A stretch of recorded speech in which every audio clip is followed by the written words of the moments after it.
So take me to that day when you find out that you would draft to be professionally to the league. Where were you, and what were you doing, or how did that work? This is a worst draft story ever. So I entered the draft, right? When you enter it, you just put your name in. It's actually a crazy story because I was a semifinalist for the Herman Trophy, which is, for people who don't know, those like Heisman for college football. That's the same award for women's soccer, collegiate soccer. And I was a semifinalist because I had so many goals my senior year. I had just popped off that year. And I was projected to get drafted like first round, top 10 easily. So the draft is, I'm still at Stanford because they do the draft when we're still in school. The draft, I think, was in Philly on the East Coast, so East Coast time. And they were doing it at like 9 a.m. in the morning. I talked about how we played beer pong. Yeah. I was not up at 6 a.m. West Coast time for it. So I think I probably woke up at like 7 or 8, and I still hadn't gotten a message or call.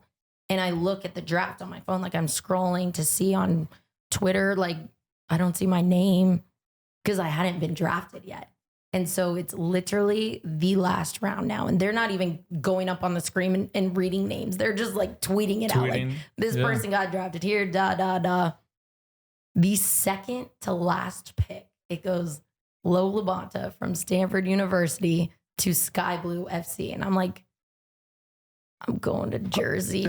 Oh no. But it was crazy to me because yes, I was excited that I got drafted, but now I'm going to the opposite side of the country. And I also went so late in the draft. So it was not disappointing because I got drafted, but again, it wasn't what I was projected to go at. So it was a humbling moment. So I finished up that quarter and then, headed out to Jersey. I knew nothing about there. I didn't know the airport I was flying into. I just packed a bag and was like, let's see how it goes. And how does that work? But yeah, because I went to second to last, they're like, no, you don't get to negotiate a contract. This is your contract. This is where you'll be living, and go put your cleats on. We have practice right now. Wow. Like, did you just go on with your day, or you call somebody, or who was the person that you called? My dad first. He called me first because I was just sitting there. I was like, oh no, what do I do? Because also one thing you don't have to do is you don't have to go.